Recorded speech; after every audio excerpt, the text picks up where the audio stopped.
Visão Técnica está no ar nesta sexta-feira, dia 15 de janeiro de 2016. Primeiramente, desculpa o atraso, hoje não foi só a bolsa que caiu, aqui a gente teve um problema técnico também na câmera, mas agora sim, estamos ao vivo, estamos vivos e estamos firmes para fazer mais um programa nessa sexta-feira, dia 15 de janeiro de 2016. Eu sou o Thiago Salomão e tenho hoje aqui comigo Rafael Figueiredo, analista técnico da Clear Corretora, blogueiro do Infomoney e criador do indicador técnico Rafi. Seja muito bem-vindo, Figueiredo. Olá, boa noite a todos, boa noite, Thiagão.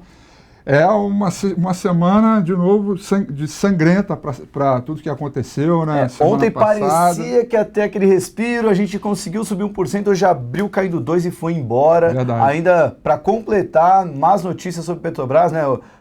Não foi confirmada uma capitalização, o diretor financeiro veio e negou a notícia de tarde, mas a Dilma, que a gente sabe que não é excelente nas palavras, acabou deixando no ar uma possibilidade de uma capitalização e para o mercado que já está estressado, qualquer sopro já vira um furacão e a ação da Petrobras caiu muito em véspera de vencimento de opções. Pequeno também, né? detalhe a respeito disso, véspera do vencimento de opção e uma comunicação totalmente desencontrada com o relacionamento de investidor da Petrobras, né? Como pode, né? Hoje eu sofri com isso, a gente viu na Bloomberg saindo que até a coletiva de imprensa, liguei para a assessoria da Petrobras, eles negaram a informação, a gente negou a informação, 3 horas começou a coletiva. Aí eu perguntei para a assessoria o que estava acontecendo e falaram, não tem coletiva. Ué, mas quem está falando com a Bloomberg? Não, é alguns jornalistas só, não é coletiva. Ah, tudo bem, né? Então, a gente percebe que a falta de transparência acaba atrapalhando não só o investidor, mas também quem dá a informação, né? E querendo ou não, isso acaba repercutindo no preço das ações. Será que tinha alguém no governo comprado input da Petrobras? Porque hoje saiu o respiro lá e a bolsa despencou e foi tudo embora. E assim ficou. Bom, a gente está vendo aí o fechamento do Ibovespa, 38.569 pontos. Menor fechamento, mais uma vez, renovando o fechamento histórico. Perdemos até o 38 mil pontos sendo intraday, né? Tô vendo o gráfico. Isso. Bom, Figueiredo, primeiro programa do Visão Técnica foi no ano passado com o André Machado. Ele já deu a letra de que a gente poderia ter um repique de alta, mas havia motivos para acreditar em quedas. Apontou o gráfico do ADR, que tinha perdido suporte, assim como a S&P 500. Essa semana veio queda, veio muito forte, perdemos os 38 hoje no intraday, nos recuperamos no final do dia, mas foi uma semana bem ruim. O que fazer na semana que vem? O que esperar do Ibovespa para a semana que vem? Certo. Bom, acho que mais do que nunca é o momento que a gente tem para o aprendizado, porque não é sempre que a gente acompanha de 13 pregões consecutivos, só 2 de alta. Então tem um grande aprendizado quanto a isso, que é as pessoas com movimentos contra-intuitivos de querer descobrir onde está o fundo, né? Enquanto, no caso, a análise técnica, ela tem como melhor ferramenta rastrear a tendência de baixa, onde apresenta ali o melhor fluxo e a melhor oportunidade, inclusive, para ganhar dinheiro. Então, o primeiro aprendizado é não tentar adivinhar o fundo, porque a gente nunca vai descobrir. Se eu disser para amanhã que segunda-feira vai subir com certeza, terça-feira vai subir com certeza, eu vou estar simplesmente chutando. Agora, que a tendência é de baixa hoje, segunda, terça e quarta, isso eu tenho consciência. E focando nisso, a gente consegue extrair lucros e boas operações a partir disso. Eu imagino o seguinte, o mercado caiu mercado de 13 pregões, ou seja, do início do ano até agora, só 2 de alta. Eu acho que a gente tem que focar em, número 1, pontos técnicos importantes, aqueles que realmente podem fazer diferença em termos de algum repique, em termos de alguma sustentação no mercado. E 2, inclinação da tendência. São as duas coisas que fazem a diferença na hora de você avaliar se um repique vem ou não vem. Expressando diretamente o meu sentimento de que segunda-feira possa vir uma recuperação ou não, eu diria que pode vir. Tem todo o espaço para isso, uma vez que a gente vem com uma inclinação na queda muito forte. Está aí a palavra inclinação. Agora, em termos de tendência, fluxo de volume, indicadores técnicos e o próprio comportamento das ações brasileiras negociadas lá fora, parece que esse buraco não tem fundo e a gente tem mais espaço para cair. Aí eu queria combinar agora 2 pontos relevantes no gráfico para poder tentar entender por que as chances de repique serão maiores caso a gente faça determinada coisa ou a continuidade da tendência de baixa vai ser levada em consideração caso faça determinada outra coisa. Então, vamos avaliar aqui o gráfico e ver o seguinte, né? Primeiro de tudo, vamos tentar projetar um pouco essa queda, né? Essa projeção que eu fiz no 38.800, um programa que eu faço aí todos os domingos, né? O domingo com a Rafi, eu falei, olha, para essa semana 38.800 para mim seria o alvo da queda, né? E foi o alvo que eu coloquei desde a semana passada. Se a gente olhar, tem uma figura triangular aqui, ó, já armada, e ela foi perdida para baixo. Eu peguei a projeção da figura triangular e joguei para baixo. Cravou nesse 38.800 aqui. Eu peguei a consolidação também dentro da figura triangular, já que demorou muito para essa região ser rompida, e projetei para baixo. Como a gente pode perceber, duas figuras, né, que têm alguma simetria, projetaram exatamente no mesmo ponto. Então eu espero imensamente que esse ponto 38.800 seja respeitado, mesmo que a gente feche um pouco abaixo, um pouco acima. Acho que é normal, afinal de contas tem China, tem um dado ou outro, tem um dado que sim.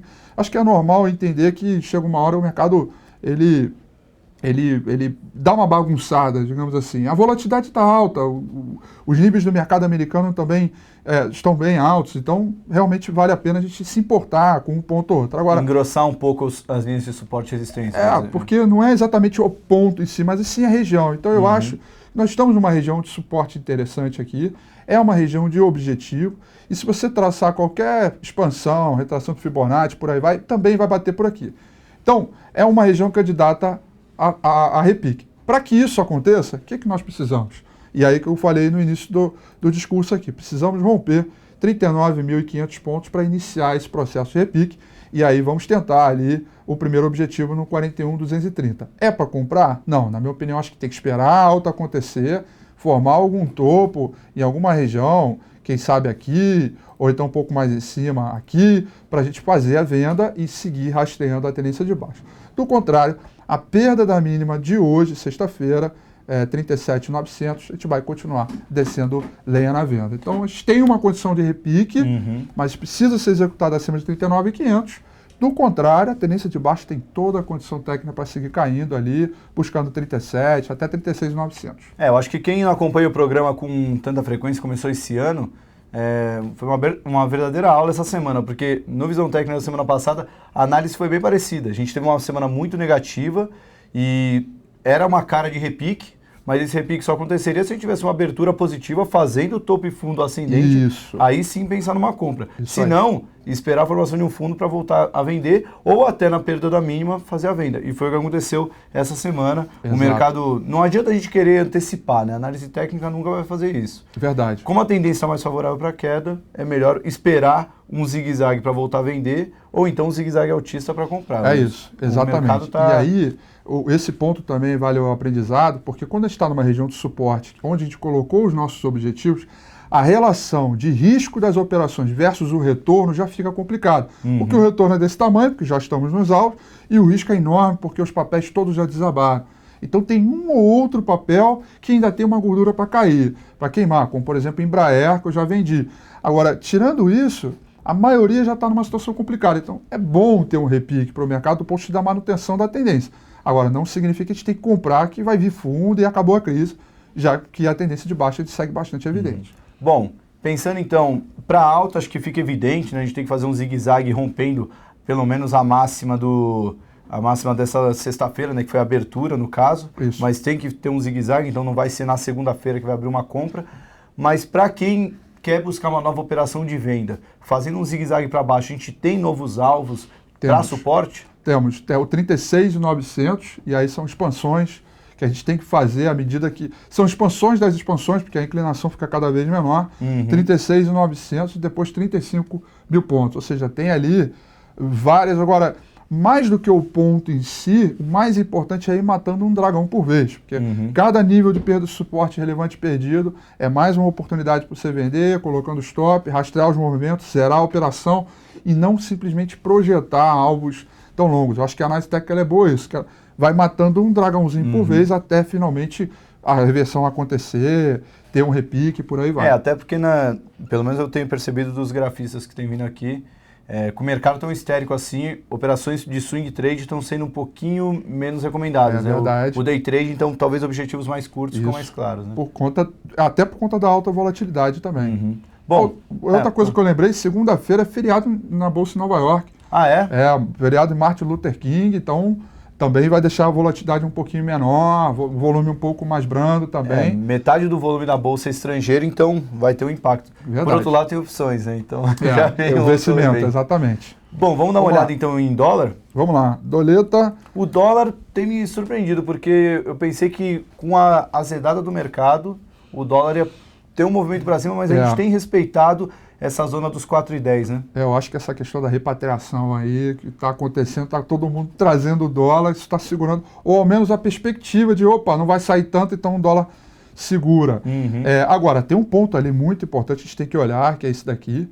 A gente olhar aqui o gráfico, tem uma resistência no 4.100, né? Que é o 100, na verdade, aqui. Esse ponto aqui é onde realmente, se for rompido, vamos disparar de novo, onde teremos novos testes aqui na região do 4.200 até o 4.260, ou seja, falando aqui da casa decimal de 200 até 260, há espaço para mais altos. Nós temos, a gente pode programar um canalzinho de alta bem nítido aqui, e esse canal de alta leva a perceber que a gente também tem uma figura triangular ascendente. Todas as indicações que o rompimento do 4.100 aqui leva a novas projeções, pelo menos até aqui o 4.26, o 4.266, onde o mercado pode começar a sofrer alguma resistência no curto prazo. Realmente, a trajetória, ao contrário do índice Bovespa, tem dúvidas sobre a possibilidade do repique, se pode ou não acontecer, etc. O dólar não. Na ultrapassagem do 4.100, 4,10, a tendência é continuar subindo mais forte mesmo. Ainda sobre dólar, vale a pena monitorar semana que vem uma reunião do Copom, que vai ser muito bem aguardada, porque fazia tempo que eu não vi uma reunião tão dividida. Verdade. Pelo que a gente percebeu dos relatórios de análise que a gente recebeu, é que não importa se o BC vai elevar ou manter juros, ele vai errar. Porque todo mundo está dando os argumentos de que ele vai errar se subir juros e vai errar se manter. Mas querendo ou não, quando há muita incerteza num evento tão importante como esse, o resultado vai trazer volatilidade, não tem jeito. Verdade, né? Concordo então, plenamente. E aí...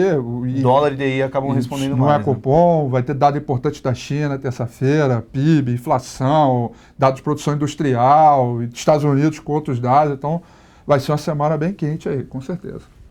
Bom, vamos partir para as blue chips antes de dar aquele intervalo para olhar as ações. Itaú, né? Primeiramente, Itaú. Nós temos o primeiro sinal de fundo aqui, dado por essa figura de martelo, né? É uma figura extremamente importante aqui, depois de uma longa queda. Tem que realmente ter tem que dar importância a essa figura de martelo aqui, porque ela vem após um rally de queda, uma correria para baixo. O martelo não foi anulado, porque a mínima dele não foi perdida, né? Não teve um fechamento abaixo da mínima, portanto ainda há esperança de algum cenário de fundo e repique aqui. Para isso, precisa romper a máxima dele e fechar acima, né? Ou seja, romper o 24,58, 24,60 e fechar acima para iniciar um repique.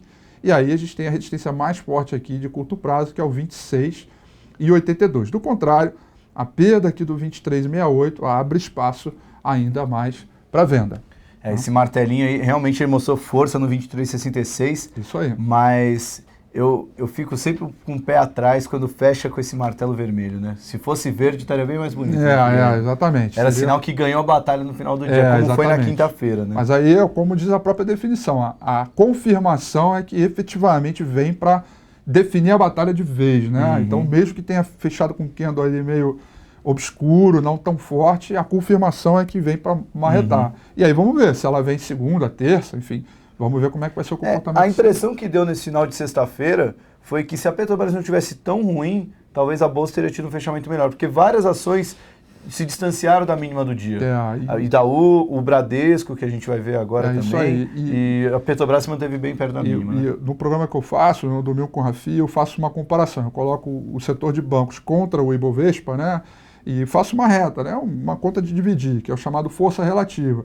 E essa reta, quando ela está para cima, significa que quando o índice Ibovespa está caindo, ou o setor financeiro cai menos, ou até sobe contra o Ibovespa.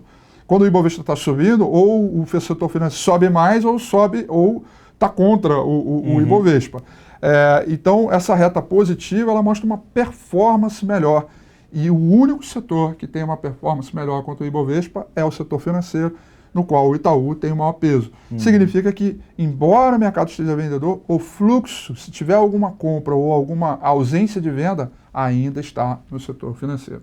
Legal. Tá? Que o setor financeiro tem muita coisa que ainda está se protegendo, né? A gente vê, talvez Itaú e Bradesco não caíram tanto, mas seguradoras têm mantido um bom resultado, principalmente CETIP, acho que é uma das poucas ações que não caíram nesse ano, não sei como fechou nessa semana, mas ainda está se mantendo em alta.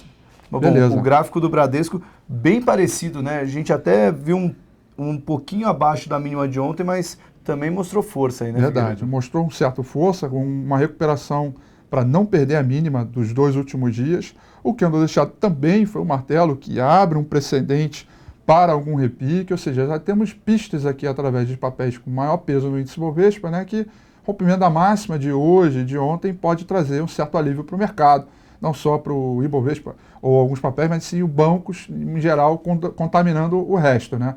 Temos uma outra resistência forte aqui, 17,70. Se for rompido, teremos o ponto maior aqui de recuperação até os 18,80. Para anular essa possibilidade de repique e continuar com a tendência de baixa, basta perder a região aqui do 16,95. Legal.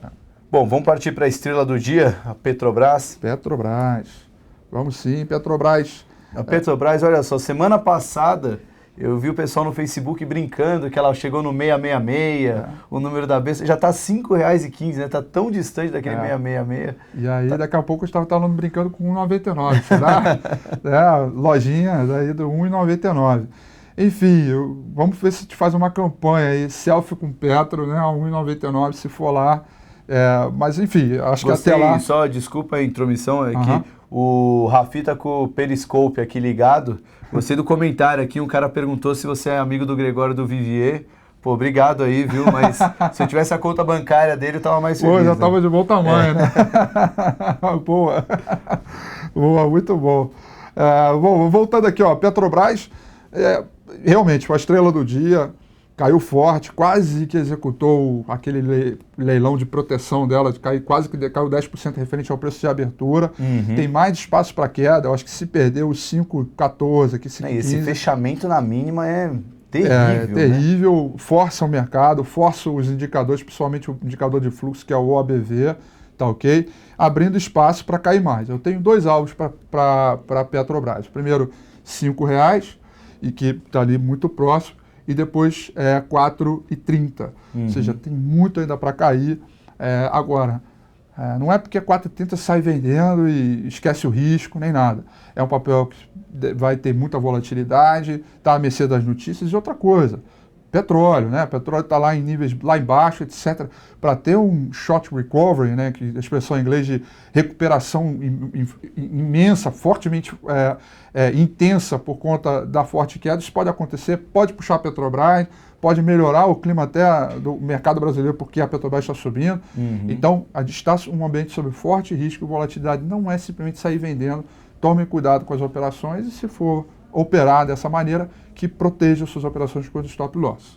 O caso da Petrobras, o petróleo tem dominado, né? Embora hoje tenha tido notícia de se vai ter capitalização ou não, eu acho até que a Petrobras trouxe boas notícias para o mercado hoje, Verdade. Querendo ou não, o CFO, numa postura completamente diferente de uma empresa estatal, né? Foi bem claro, tem que pensar em plano de demissão, tem que pensar em vender mais ativos, tem que pensar em não diminuir o combustível, ou seja, medidas antipopulares, mas a favor do mercado. Isso. E da empresa propriamente dita. Mas com o petróleo despencando e a questão do Irã agora vindo em evidência, se o Irã abrir a torneirinha do petróleo ali, pode derrubar ainda mais a commodity, fica muito difícil. Mas como você falou, é um mercado muito volátil a commodity e vai mexer com a Petrobras. Hoje até a LCA, uma consultoria brasileira, fez um relatório. O primeiro relatório que eu vejo acreditando em alta do petróleo no ano. Eles estão trabalhando com petróleo a $50 no ano. Eles acham que vai ter um choque de oferta e isso vai acabar puxando o petróleo para cima. $50 está 20, quer dizer, mais de 100%, cara. Já é um bom dado aí. Em relação ao fechamento de 2015, é uma alta bem pequena, né? Porque a gente estava em 40 e pouco. Sim, é verdade. Mas é que nesse começo de ano está muito histérico o mercado. É verdade. Bom, então o Petrobras ainda um cenário bem negativo, né? Isso. Vamos partir para Vale? Para a gente dar um intervalo? Isso, Vale 5. Estamos aí também, papel forte, tendência de baixa também, topos e fundos descendentes no OBV, topos e fundos descendentes no gráfico de preços. A Vale também sofre com minério de ferro, sofre com a China, que tem novidade semana que vem também, então realmente está muito pesado aqui. Eu diria que também concluiu o seu alvo. Eu tinha alvo para ela em 6,90 para queda. Eu diria que eu parei de falar assim, venda, venda, venda, né? Eu parei porque bateu em todos os meus alvos que eu queria, né? Então daqui para baixo ele entra meio que numa zona que eu desconheço, não só uma região que vai buscar suporte lá de 2003, 2002. E por outro lado, abre um precedente para um repique para cima dos 7,53 com resistências importantes. Metade do caminho 8,38 e depois fechamento de gap em 9,16. Ou seja, é um papel que também merece algum tipo de repique, mas também não é aquele brilho todo de compra maravilhosa. Pelo contrário, acho que qualquer recuperaçãozinha, sinalzinho de topo, relação risco-retorno boa, venda de novo. O papel ainda está com uma tendência de baixa muito forte. Até o que eu ia comentar, porque no histórico do Visão Técnica é o papel que mais deu vendas certas aqui no programa. E até essa configuração de quinta e sexta-feira, para mim, mostra que se tem um papel que vai dar um trade para cima ou para baixo, bem evidente é a Vale. Porque verdade. Ela mostrou uma força compradora na quinta e na sexta, respeitando um suporte, fechando na máxima do dia. Isso. Então, se ela conseguir fazer um up, ela pode ter um zigue-zague altista, mas também perder esse 6,90, acho que é aí Vale. Vem mais. Como diz um amigo meu, é caixão e vela, porque isso daí já... Bom, isso aí. Vamos fazer aquele intervalo só para fazer a lista das ações. A gente vai pegar umas 10 ações aqui, fazer um VaptVupt e no segundo bloco a gente faz a análise desses papéis. Acompanha o bastidor do intervalo no Periscope. Já vai daqui no Periscope do Rafa Figueiredo Periscope aqui. Fique ligado, já estamos de volta.